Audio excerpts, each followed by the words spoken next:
Assalamualaikum warahmatullahi ta'ala wabarakatuh.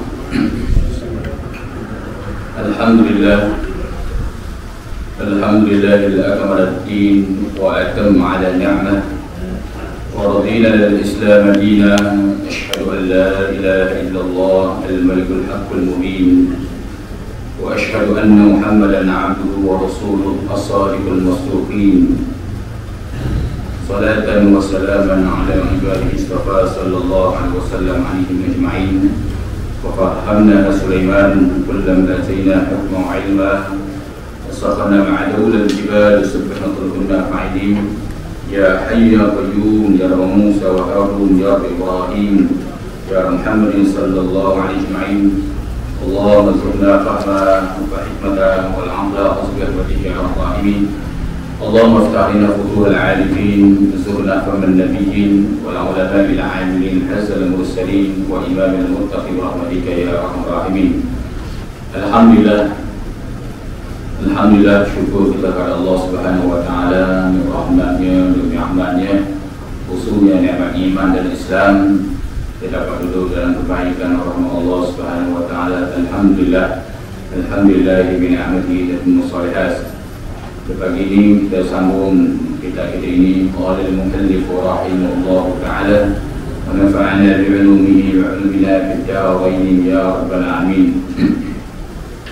Ketahui olehmu bahwasanya lafaz siddiq itu isti'malkan pada 6 tempat.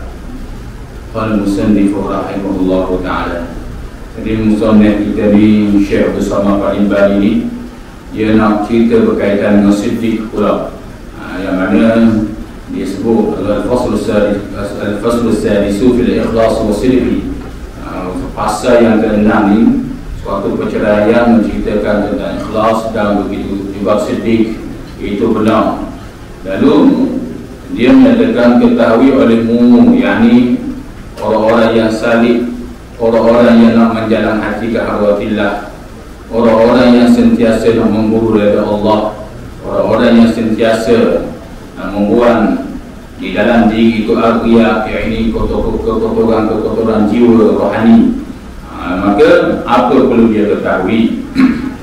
Bahawa lafaz siddiq itu diisti'malkan pada 6 tempat. Diisti'mal, yakni digunakan pada 6 tempat. Pertama, siddiq pada perkataan, yakni benar pada perkataan pada sekalian masa dan pada sekalian kelakuan. Jadi yang pertama, benar kepada perkataan. Jadi orang berkaitan dengan benar ini boleh dilihat pada perkataan dia. Iaitu perkataan dia cakap benar semua, cakap benda yang baik, khususnya dia tidak menipu, tak bohong dan sebagainya. Ini pada kelakuan, bahawa itu perkataan dan pada sekalian kelakuan. Dan kedua, siddiq pada niat, yakni benar pada niat itu, iaitu bahawa semata-mata dalam niatnya itu membawa kepada kebajikan. Maka apabila ada dalam hatinya itu bercampur dengan sesuatu yang lain daripada kebajikan itu, saya hilanglah nama niat, nama benar niat itu. Yang kedua ialah benar siddiq kepada niat, yang mana kata musannif rahimahullah taala, iaitu semata-mata dalam hati dia niat dia nak buat kebaikan. Dia tahu buat kebaikan ni dapat ganjaran daripada Allah, walaupun manusia tak pandang, manusia tak lihat, tapi oleh kerana dia tahu dia benar pada niat ni nak sesuatu kebaikan jadi janji oleh Allah Subhanahu wa taala, maka hati dia itu pun niat, hati itu dia itu benar pada niat itu. Maka apabila ada dalam niat itu bercampur dengan sesuatu yang lain daripada kebajikan, maka kata musannif, bila di dalam hati dia tu bercampur dengan yang selain daripada kebajikan, mana benda haram molek, asal benda molek, lepas tu campur dengan benda haram molek, saya hilanglah benar niat. Maka niat benar pada niat tu hilanglah. Sebab asalnya dia niat tu comel, niat siddiq, niat dia itu nak sesuatu kebaikan. kebaikan, ganjaran, keridhaan Allah gini, tiba-tiba bercampur dengan sesuatu yang bukan kebajikan, maka ketika itu tidak dinamakan lagi niat, iaitu kepada siddiq, niat itu. Ketiga, siddiq pada azam, iaitu azam yakni benar pada cita-cita. Maka barang siapa mencita-cita akan harta supaya dapat memberi sedekah, atau mencitakan akan menjadi raja supaya ia berbuat adil atas rakyatnya, maka jika tetap citanya itu dan tiada berubah, maka itu dinamakan benar pada cita-citanya itu. Dan jikalau berubah cita-cita itu, maka itu tiada dinamakan benar pada cita-cita itu. Jadi iaitu yang ketiga daripada 6 benar itu digunakan pada 6 tempat, 6 masa, 6 keadaan.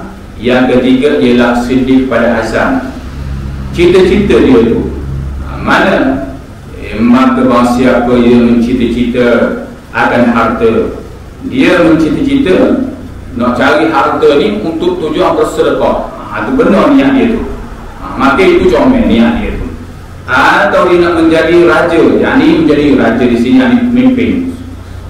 Tu ini kita lama maksudnya raja yakni pemimpin. Dia cita-cita nak menjadi pemimpin ataupun nak jadi yang berhormat supaya dia dapat berbuat adil kepada rakyatnya. Dia tujuan dia, orang latih dia, orang syur dia supaya jadi yang berhormat pemimpin ni, maka dia pun ada cita-cita juga hati nak jadi yang berhormat pemimpin. Tujuan apa? Tujuan untuk melakukan adil pada rakyat.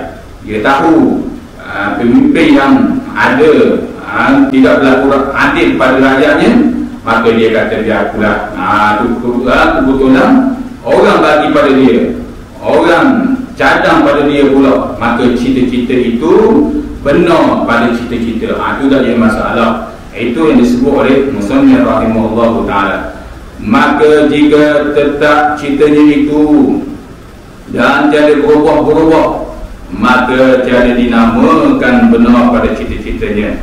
Jadi kalau tetap cita itu tiada dinama, maka dah berubah cita-cita dia tu untuk kebaikan, itu bagi benar dalam hati dia ni, pada cita-cita azam ni, cita-cita dia ni, maka dia tidak berubah, maka dinamakan siddiq pada azam, pada cita-cita itu sendiri. Dan jika berubah cita-cita itu, maka iaitu tiada dinamakan benar pada cita-citanya itu.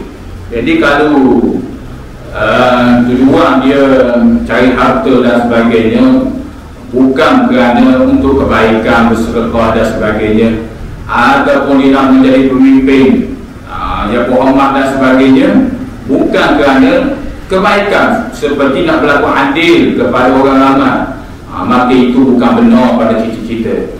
Maka ketika itu cita azam dia itu tak pakai awal ketika itu. Itulah pada kita kehidupan kita ni, kita nak sesuatu perkara tu kena tengok cita-cita kita tu benar ke tak, dalam hati kita tu benar ke atau tidak. Kalau dah benar, dia akan berubah lebih parah, lebih lagi menjadi kepada orang yang al-kadzdzab, orang yang berbohong. Na'udzubillah min dzalik. Itu di antaranya. Qala musannif rahimahullah ta'ala. Keempat, siddiq fil wafadi wa bil azmi, yakni benar pada menyempurnakan dengan yang dicitanya itu, iaitu bahawa tiada ia menyalahi akan citanya itu, pada menyempurnakan akan dia akan cita-cita itu, seperti mana firman Allah Subhanahu wa ta'ala, rijalun sadaqu ma 'ahadullah alaihi, seperti mana Allah Subhanahu wa ta'ala sebut, iaitu artinya beberapa orang laki-laki yang benar mereka itu menyempurnakan akan barang yang menjanjikan mereka itu akan Allah Subhanahu wa ta'ala atas sesuatu.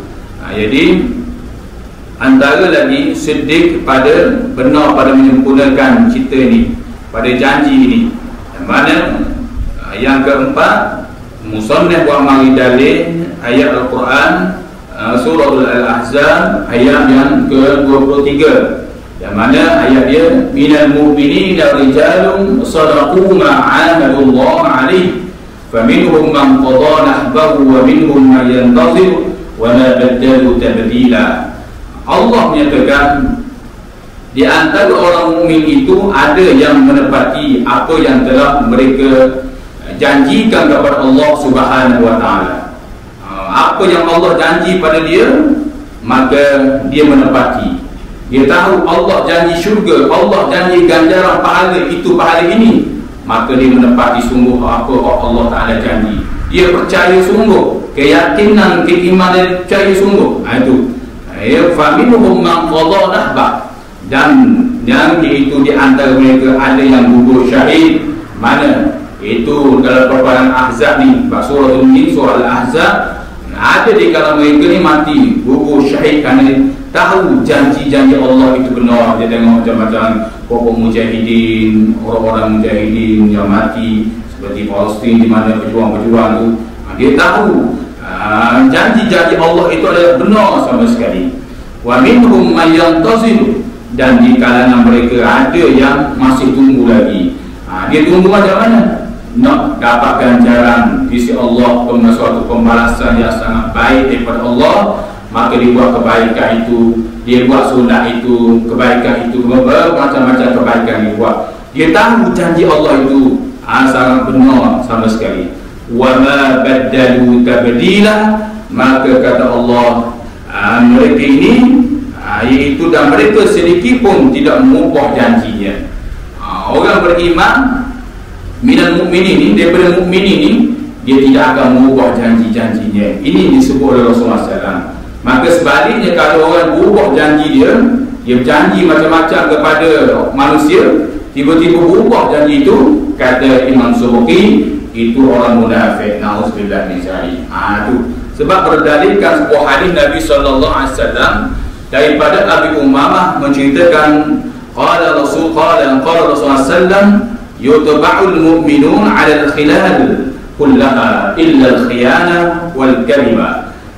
Semua di antara di dalam itu dalam diri orang beriman ni, secara semula jadi ini boleh jadi wujud semua sifat sama ada sifat baik, sifat buruk, tapi dicenderung kepada sifat baik dan orang mukmin ni. Sebab asal manusia ni ia daripada Hanif. Hanif itu maknanya cenderung ke arah baik. Sebab tu Rasulullah kata, bila lahir kanak-kanak tu, ibu bapa dia lah mendidik dia kepada Nasara, Yahudi dan sebagainya. Sebab asal dia tu cenderung ke arah kebaikan. Hanif itu di antara disebut oleh para ulama. Jadi Rasulullah kata, orang mukmin kadang-kadang sifat dia tu mari, sifat riya, sifat macam-macam yang ini. Tetapi dua sifat ini tidak akan mari pada orang beriman, kata Rasulullah, mana khianat dan pembohong.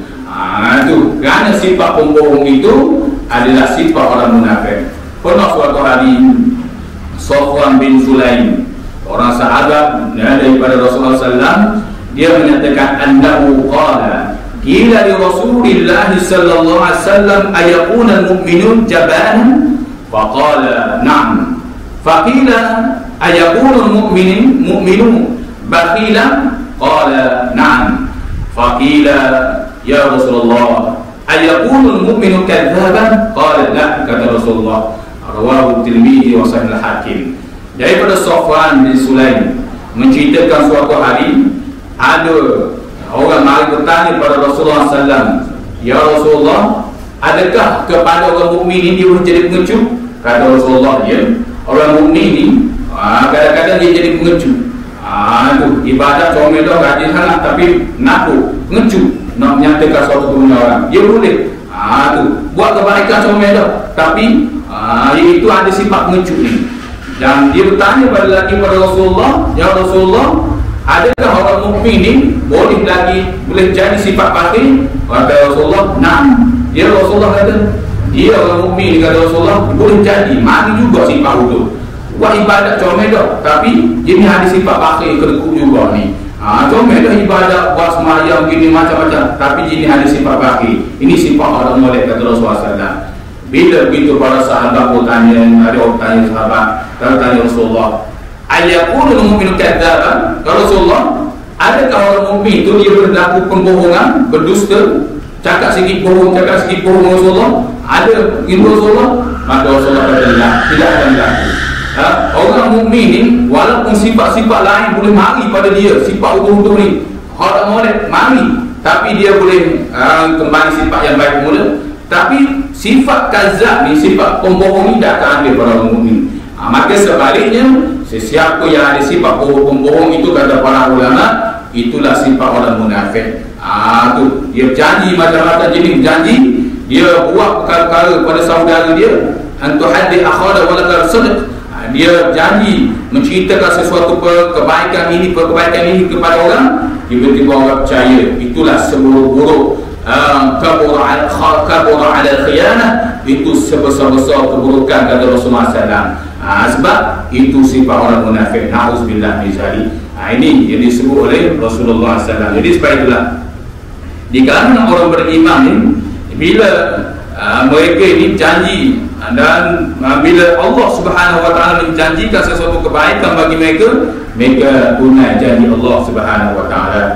Baiklah, nak janji sesuatu tu kata para ulama kena tabayyun dulu, kena siasat dulu. Nak janji sesuatu gini kena tabayyun dulu. Boleh ke tak aku nak janji ni dalam khalifah rumah tangga, khalifah dalam sebuah negara, tak kira di mana saja, hatta rumah tangga, dia nak janji kepada anak dia sesuatu perkara ni gini kena buat tabayyun dulu. Boleh ke tak aku nak janji gini, takut aku janji pada anak isteri aku gini tiba-tiba tak boleh. Tu kena tengok. Baiklah orang kata bila janji ni sebut insya-Allah, itu orang beriman. Bila janji insya-Allah kalau tu saya boleh. Ni dah buat keyakinan sungguh, yakin sungguh janji. Akhir sekali yang menjadi mangsa ialah anak-anak isteri ataupun rakyat dan sebagainya. Ini yang disebut Rasulullah SAW akan berlaku kerosakan sebuah bilat ataupun dalam rumah tangga bila sesebuah khalifah dalam rumah tangga, khalifah dalam rumah tangga dalam negara itu janji keadaan dia tidak menepati. Kata Al-Imam Al-Qutub rahimahullah ta'ala, wa huwal munafiqin, itulah orang munafik. Na'udzubillah min zalik. Itu disebut oleh Rasulullah SAW yang diperbahaskan begitu banyak di kalangan para ulama. Kelima, siddiq fil a'mal, benar pada amal. Yang kelima ni benar pada amal, yang ni benar pada sekalian amal seseorang pada zahirnya dan pada batinnya, seperti ada ia bersamaan oleh perbuatan engkau, perbuatan anggotanya yang zahir itu, yang di dalamnya hatinya itu. Maka jika tiada persamaan zahirnya dan batinnya, maka itu riya. Jadi benar pada yang kelima ni, benar kepada amal kebaikan dia buat ni, kata para ulama, iaitu segala amal yang zahir ni comel dah tu. Hak zahir itu, hak dalam gitulah. Hak mana luar dia buat comel, ibadah comel, maka hak dalam pun batin dia pun comel gitu juga, benar juga. Tu dalam hati dia tu siddiq kepada amal itu, seperti mana ia buat persamaan perbuatan engkau zahirnya dan dalam hatinya sama. Hak mana dalam hati dia benar dalam melakukan ibadah amal soleh ni, zahir pun itulah sama je. Jadi jika tidak sama, zahir lain batin lain, itu dinamakan riya. Zahir comel dah semayang gini, tapi batin lari berubah, itu dinamakan riya. Itu disebut oleh para ulama. Keenam, siddiq fi maqamati, yakni beberapa segala benar pada segala maqam kedudukan tu, dan murad dengan maqam itu iaitu amal yang batin seperti khauf, raja, redha, tawakal dan yang lainnya daripada segala amal yang batin yang tersebut dalam kitab di dalam bab yang kelima, supaya ia mengetahui makna khauf, makna raja dan lainnya. Itu seperti iaitu dari dosa sekalian itu dalam hatinya seseorang. yang telah dijadikan segala sifat yang demikian itu akan tabiatnya. Jadi yang keenam yang terakhir ialah benar kepada kedudukan, benar pada maqam itu sendiri. Murad dengan maqam itu iaitu amal yang batin. Itu amal yang batin seperti mana sifat khauf, sifat takut, rojak, sifat ni dia benar sungguh ada sifat takut dalam hati dia. Batu di Imam Ghazali kata bila kita melakukan ibadah, banyak mana kita melakukan ibadah, kira di mana saja mesti ada sifat khauf. Sifat khauf tu, sifat khauf mana takut apa? Takut Allah Ta'ala nak terima ibadah kita. Sebab takut ada sifat riya, sifat ujub, sifat orang baik ni, penyakit koroni rohani ni, bimbang. Ada sifat takut tu.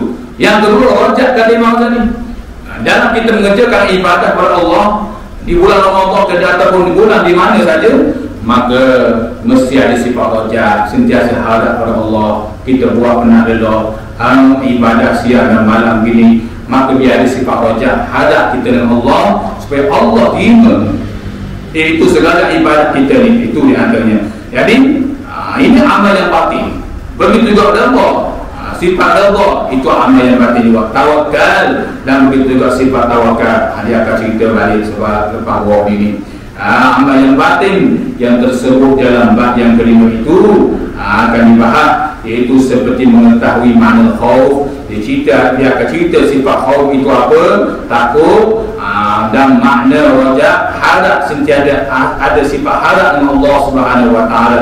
Seperti itu disebut itu dosanya sekalian itu dalam hatinya. Jadi boleh berlaku apa-apa, iaitu maksiat dalam hati seseorang, penyakit kronik rohani ini, iaitu penyakit, iaitu hilang sifat-sifat rojak, sifat khauf dan redha dan tawakal dan sebagainya. Itu disebut oleh musannif. Dia akan sebut dan akan datang disebut yang ini telah jadikan segala yang demikian itu akan tabiat. Jadi bila dia sifat-sifat baik ini jadi tabiat. Orang paling takut sifat yang tidak baik jadi tabiat. Sebab tabiat itu asyadu lil muta'addil musabi. Tabiat ni dia lebih payah daripada kata para ulama nak mendidik kanak-kanak. Lebih payah daripada mendidik kanak-kanak. Maksudnya kanak-kanak walaupun dia akal dan berapa cukup, tapi nak didik dia oleh hal ini berbanding dengan bila sesuatu kelakuan orang-orang jadi tabiat tu, itu payah kata para ulama. Dia memerlukan mujahawah lil khawat, memerlukan kepada mujahadah nafsu. Itu yang antara disebut oleh para ulama. Al-faslu sabi'u fi tawakkuli, mula yang ketujuh pada menyatakan tawakal. Seperti sini al-faslu sabi'u fi tawakkuli, bermula bab yang fasa yang ketujuh ini pada menyatakan sifat tawakal. Yang kita buka sifat tawakal, yang mana salah satu sifat yang kepujian yang ada pada orang yang beriman kepada Allah Subhanahu Wa Taala. Jadi sekali dulu, mudah-mudahan menjadi manfaat itu semua. Mudah Allah Subhanahu Wa Taala sentiasa melakukan kebaikan dan digandakan pahala di dalam Ramadan yang kita kerjakan, yang kita teruskan ini. Wallahu a'lam. Bismillahirrahmanirrahim. Ya Rabbana lakal hamdu kama yanbaghi li jalali wajhika al-'azim wa sultanik. Allahumma salli ala sayyidina Muhammad wa ala Muhammad. Allahumma zayyinna bi zinatil iman waj'alna hudatan muhtadin. Rabbana atina fid dunya hasanah wa fil akhirati hasanah wa qina adzabannar. Wa sallallahu ala sayyidina Muhammad wa ala alihi wa sahbihi wasallam. Walhamdulillahi rabbil alamin. Assalamualaikum warahmatullahi wabarakatuh.